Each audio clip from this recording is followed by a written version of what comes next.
Welcome into the show today. Thank you for making this podcast a part of your day. And while you're here, if you have not yet, join the crowd and hit that subscribe button if you're watching on YouTube. And hit that follow button if you're listening via the podcast app on Apple, Spotify, iHeartRadio, Amazon, Google, wherever you are watching or listening. Hit that subscribe or follow button, and this podcast will be in your feed 6 times a week. All right. The Minnesota Vikings Sam Darnold story continues to get interesting.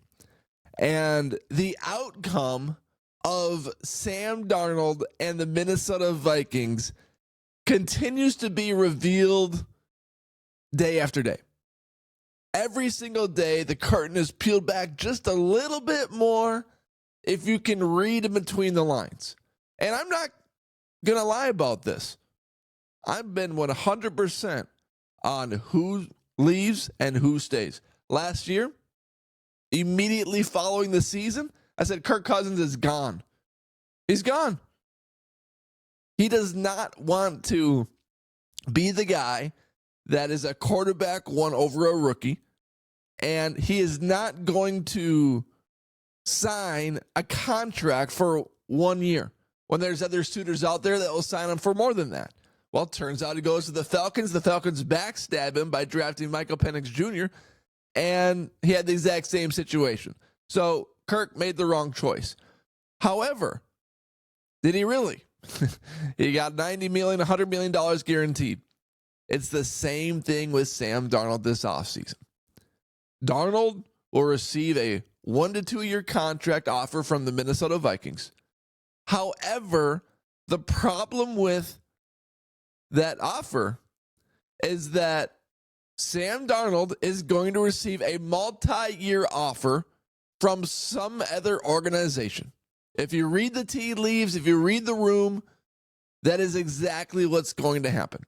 There is going to be a team out there that desires Sam Darnold for more than and will offer him more than the Minnesota Vikings. And Kevin O'Connell did the media tour because he was in New Orleans for the Coach of the Year award. And he had this to say on Mad Dog Sports Radio.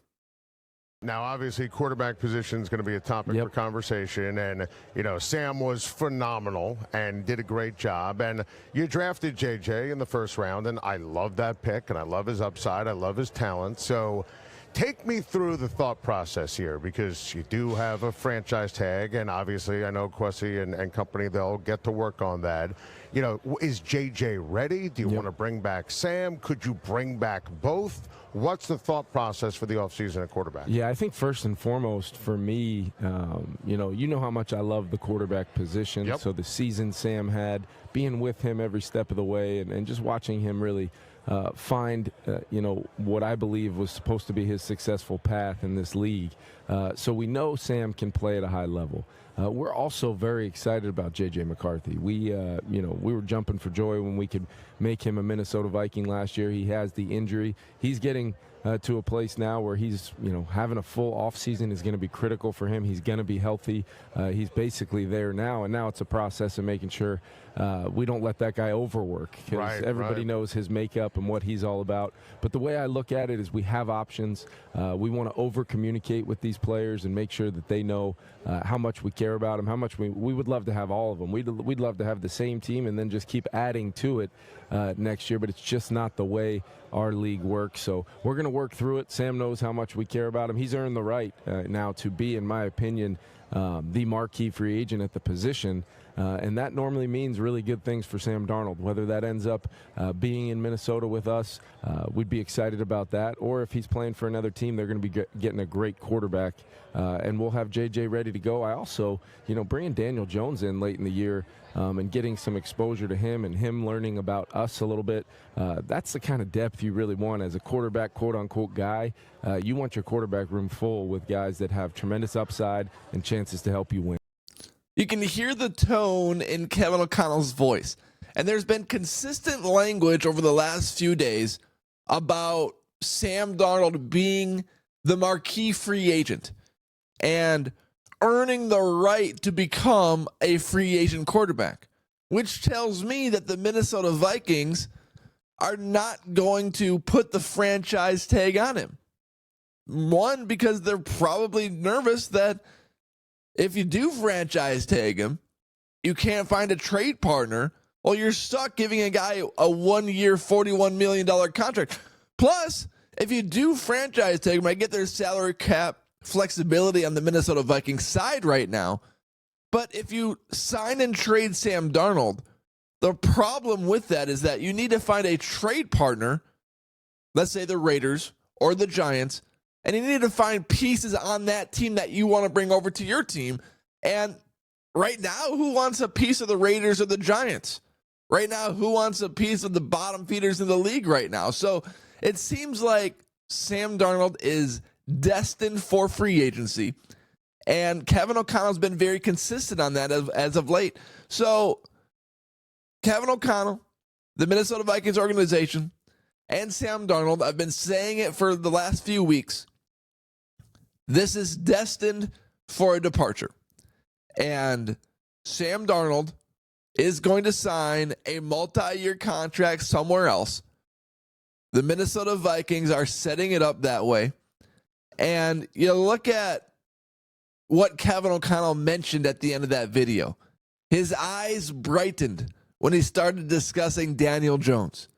He was very intentional about bringing up Daniel Jones. And I think the Minnesota Vikings are very intentional about bringing Daniel Jones back this season. So it appears that Daniel Jones could be a major priority for the Minnesota Vikings this offseason, which would allow the Vikings to keep their massive salary cap space to bring in positions of needs, maybe like a Trey Smith, maybe another left guard or right guard or center. It allows the Minnesota Vikings the flexibility that they've been working towards for years. Since Kwesi and Kevin came on, it's been all about manufacturing flexibility to go into free agency and bring in guys that you want. And if you sign and trade Sam Darnold, your options are limited.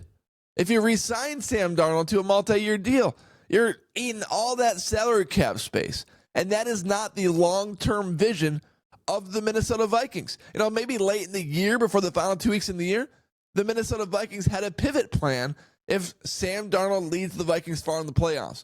But his last two performances made them double down on their original efforts to maintain the status quo, let Darnold hit free agency. You had the handshake agreement before the year started, a 1-year deal. You go somewhere else. Hopefully you get a bunch of money somewhere else. And, O'Connell's comments are very reflective. We'd love to have Sam back, sure, yada, yada, yada. But if he's on a different team, we're going to be so happy for Tam. And I've loved that we've maximized our time together. His language has been very consistent. And it's so funny to see people like, I'm going to guess that Sam Darnold's gone. He's gone. There's no guessing game here. Darnold is not going to re-sign with the Minnesota Vikings because of the Minnesota Vikings perspective and because of what Sam Darnold and his agent wants for them. And O'Connell, again, here's another quote from O'Connell on the ordeal. Everyone's asking him about it. Kevin O'Connell on the Vikings, Sam Darnold, and his upcoming free agency. We've had a QB play himself into being the marquee free agent at the position. The important thing is we have to figure out what the best team in 2025 is that we can put together. The best team. The best team. Okay? That is the catchphrase. That is the phrase. The best team that we can put together. What that tells me is that the Minnesota Vikings want to overhaul many positions on their roster and not bring back a quarterback and eliminate the ability to do things like that. So Darnold's as good as gone, and the Minnesota Vikings will enter the offseason OTA sessions and all those things with J.J. McCarthy, and hopefully their plan is Daniel Jones. With Daniel Jones being given a chance just like Darnold did last year, to compete with J.J. McCarthy for quarterback one spot with the nod given to McCarthy. There's no guessing game here. It is very consistent. The language is very clear because the Minnesota Vikings brass, they don't say anything. They say the exact classic nonsense that smart head coaches and smart general managers say. They don't reveal too much. They reveal a little bit, but then they back up those comments and backtrack, and then they spin around in circles like O'Connell. Oh, I love this time that Sam and I have had together. If we could bring him back, that would be great, but we're going to do the best that we can to be a better team in 2025. He's going to be a marquee free agent, but we've maximized our time together, and if we could bring him back, great. He said he said every single answer possible in that 20 to 30 second clip. So that's the plan. This is the Minnesota Vikings plan with Sam Darnold. There's no doubt about it. Book it. Guarantee it. Quit questioning it. It's right. All right, we'll talk to you later. Hit that subscribe button. Thanks for making this podcast part of your day.